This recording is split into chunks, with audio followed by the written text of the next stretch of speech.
Hello guys, welcome to episode 5 of the track bike build. Last time you would have seen the bike, it would have been fully dismantled, and now you can see it's almost back together. I'm still missing this front end plate. In this episode I'll show you the whole process of putting it all back together and installing the keyless wiring harness. Right now I'm going to just be taking the fuel tank off, connecting it all back up, because this week I'm going to get both of the ECUs flashed on the track bike and on the anniversary bike. If you haven't been watching the anniversary edition build series, I highly recommend it. Got some big plans for that one, and yeah, let's get into it.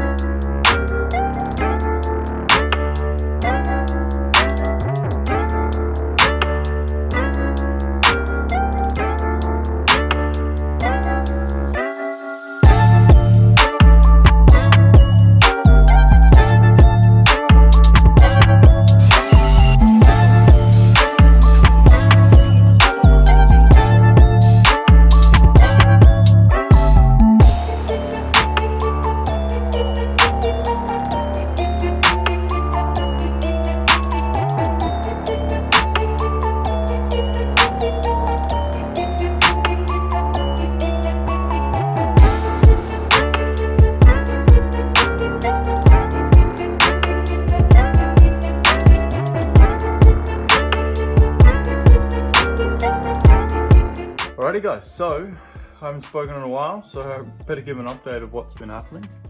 I've been playing around with that frame, trying to get everything to line up as best as I possibly can. I think I'm basically there, so we're going to install it onto the bike and hope everything clips on and lines up. Off camera, I spent a lot of time on that, but I also found a problem. The radiator was actually bent, one of the tabs, so bent the radiator tabs back, just so all this stuff here lined up. It was mainly kind of pushed back and twisted over that way as well. So I was sitting really far off here, and this one was like banging up against the, up in here against the forks. So yeah, we're going to install the front end now, and hopefully everything clips up and lines up. So as you can see, everything's kind of clipped on already, but just gonna take that off. And we got to put the dash section on this section before this goes on. So I'll do that now. Alright, I'll put that dash on now. So we should pop this in. Now I'm only just going to do this up snugly, as I think it has to be lifted up and down and adjusted to help everything else line up with all the other fairings.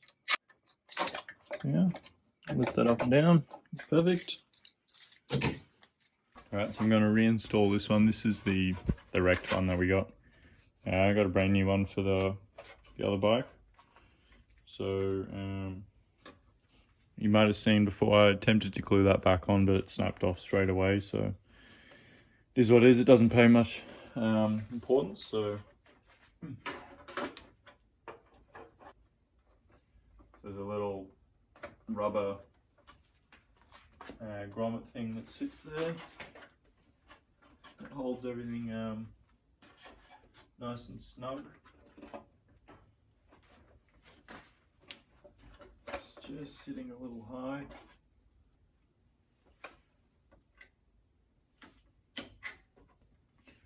Right, I'm just going to do some bolts up on the other side. Just hold everything in place. So I just realised I forgot to plug up the dash, so now I'm going to have to struggle and try plug it up through the hole at the front there where the headlight is. Alrighty guys, so it's another day now, and we are going to swap this panel out on the white piece here for one of the black pieces, as there's actually some tabs missing just down in there and up here. So this thing here doesn't really have much to mount onto, which isn't good. So I'm going to swap that over with the black one, as I won't be using the black one on that bike there. As you can see, they're actually missing at the moment. So I'll do that now. It's fairly easy to take this off. There's literally just 3 screws, 2 of these at either end, and then we got a main one just down here. So, and there's just a series of clips that kind of clip it on.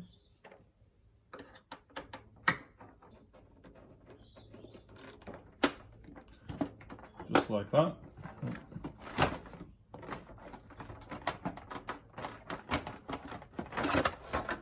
Oh, and there's actually a little, one of them screw rivets just in there.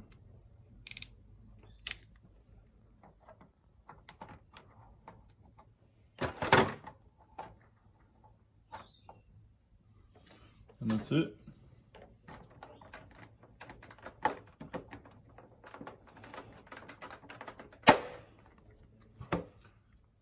And there she is, unclipped.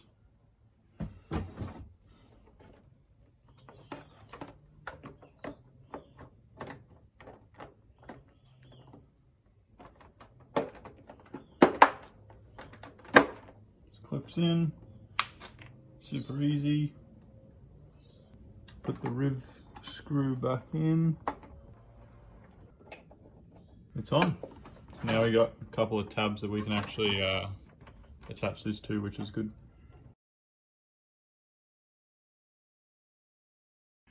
So you guys would have just seen me put all of this back together, including the wiring harness. There's a closer look up.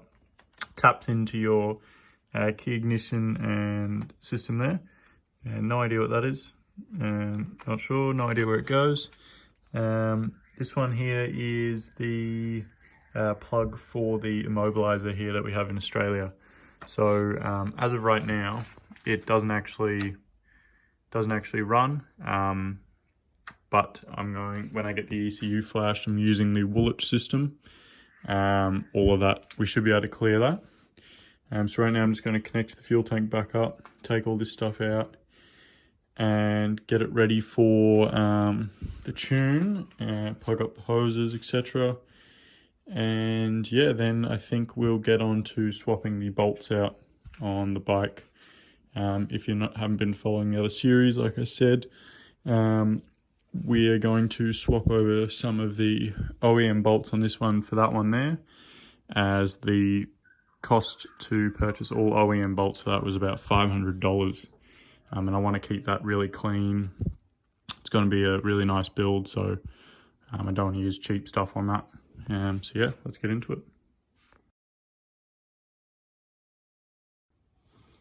So first up is we're going to try salvage these bolts here. So I got some race clips now. They said they were for motorbikes, but they're massive. I still think they're going to work though. I just test fitted it on one of the broken panels, and it seems like it'll work. We might need to put a washer on this, but apart from that, I think it'll be good. So we're going to take these off, install these. We got to drill out the holes a little bit, and fingers crossed it works.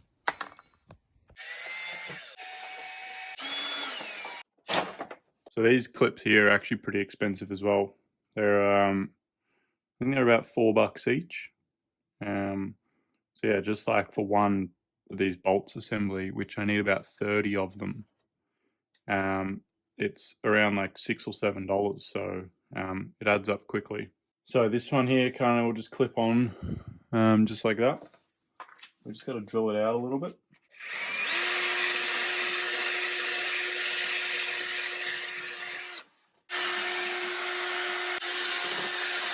So now, put these on. They just got like a little spring in there. You just kind of got to push it in there. It's pretty snug. So yeah, I think we're going to have to put a little washer of some sort on these to make it work.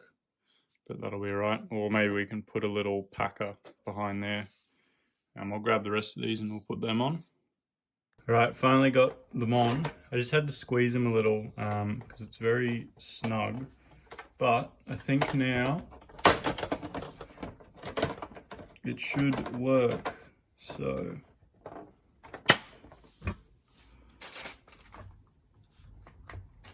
just grab the clips.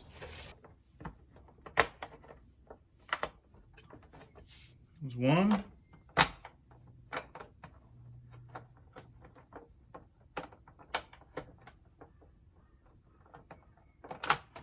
That one isn't grabbing.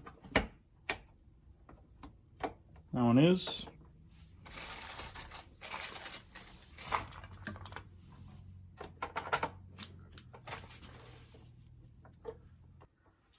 That one nearly grabbed, so I just need to squeeze that one a little bit more. But yeah, it works, which is good.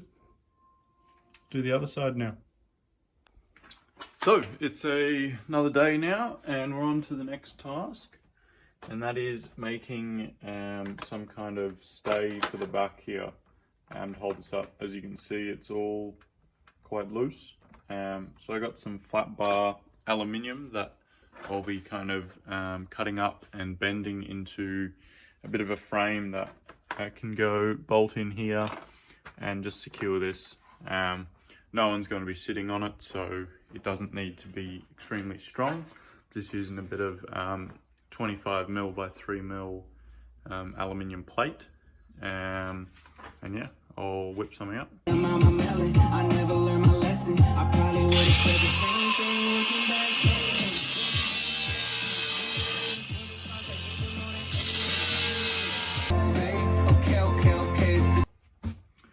So I got the piece here, and the plan is to just put up a couple little tabs to kind of step in there, and it'll kind of wrap around at the bottom there.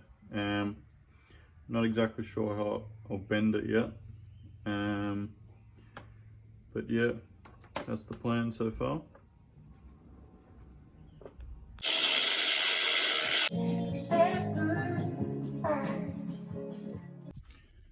Alright, so it's been about an hour now, and this is what I've come up with. Just two simple brackets. They fit together just like that, and it's actually pretty secure. I honestly reckon someone could almost sit on it. Doesn't move at all. So yeah, I'll just whip up another one and I'll install them on the bike. So we got one on there with the two bolts in it. So you can see there's no flex in there at all now anymore, which is good. So I'll put the other side on, and then we'll work on something else. So it's all done now. Both sides are in. It's way stiffer than I was expecting. It's not moving at all, which is good. I still need to get a cover for that area there. I got this that'll sit there. But yeah, still need to get like a pillion cover. I'll probably just get something cheap just to cover it up, because there's no purpose of it. And now we are going to install the rest of the plastics, just the side covers for each side here. And then we will probably put the covers back on the top there, and that'll probably be it.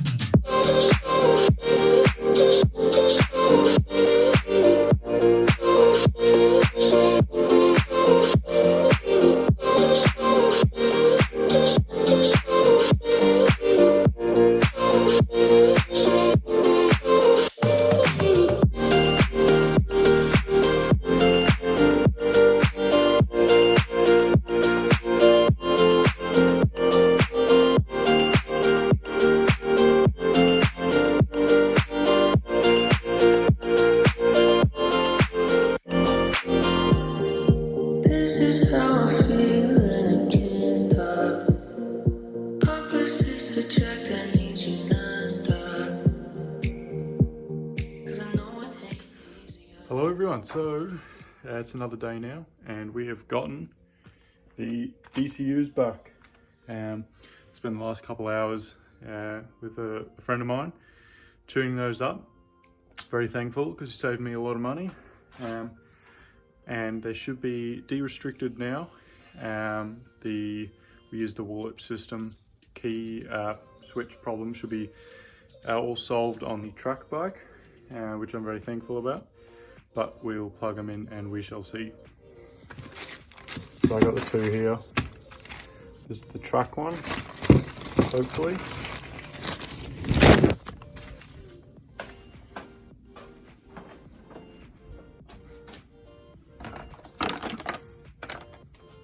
All right, so we got it here. Now, I'd also should mention that while we're doing this, we also disabled the ABS and a couple of other sensors. So in the future, I can remove those. I probably will pull the ABS at some point. I know I can just pull the fuse, but basically, yeah, we just remove those so the check engine light doesn't appear. But now, hopefully it should start. So this will be the first start in a couple of months now, so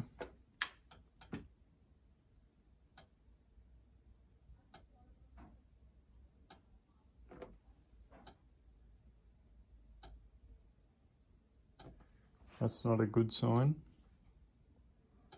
Oh, that just... Right, so I think that's because flat battery. Got to charge it first. So I'll chuck it on charge for a little while and I'll come back. All right, so it's been a little bit now. We shall see if it turns over. Fuel pump turns on, which is good. All right.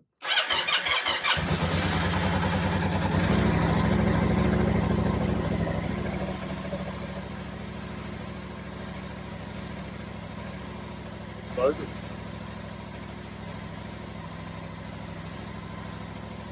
It's awesome.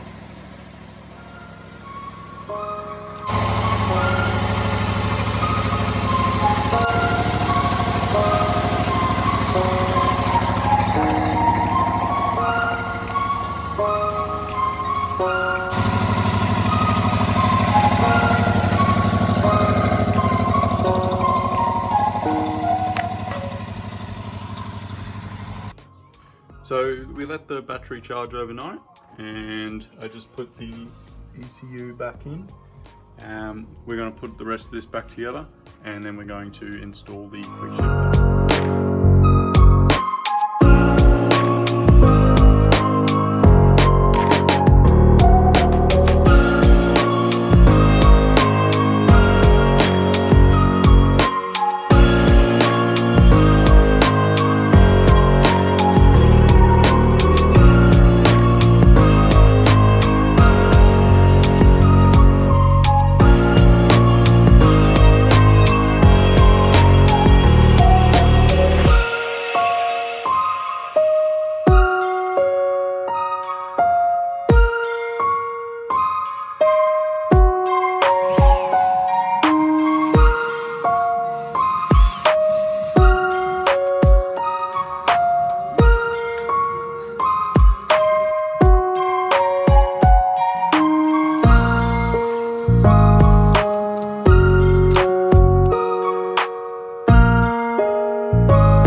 Ended up just cutting the tape to pull it all the way through, which is much easier. Now we got to set the quick shifter. So to set the quick shifter, you pull up, turn the key on, wait 10 seconds, and then release. So we're going to pull up, turn it on.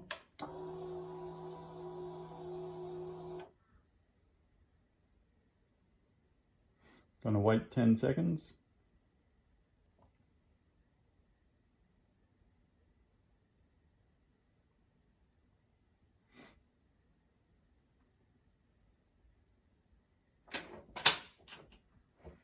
Bam.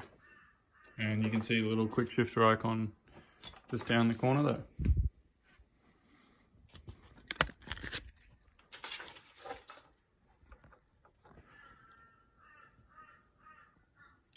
So now we know it's all working.